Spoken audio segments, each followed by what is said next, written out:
Atol sa pagpusil patay kang Barangay 9-A Kapitan Tata Lyubit sa Davao City, usa sa nadamay ang iyang alagang iring. Kinsa gisulayan gayud og luwas sa nagpakaban ang grupo. Ani ang detalye. Atol sa pagpamusil kang Barangay 9-A Kapitan Tata Lyubit, nadamay ang iyang binuhing iring. Di na iguusab kini sa tiyan og tiil nga bahin. Rason nga girescue si Mama Kat sa grupong Animal Rescue Rehabilitation and Fostering Davao.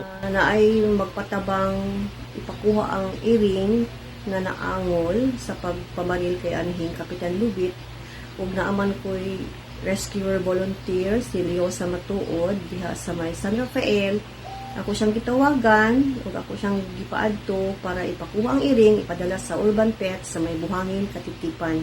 Diyang gidala si Mama Kat ngadto sa veterinary clinic. Critical na kini ug kinahanglang putlo na ang tiil sa iring.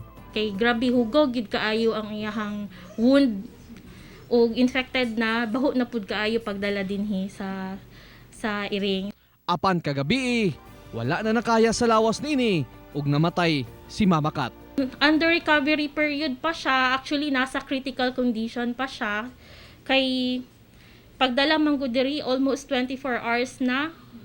So ang bleeding ba, so nagid siya blood loss. Kauban si Medjurawing sa kamera. Ako, si Real Suroche para sa One Mindanao.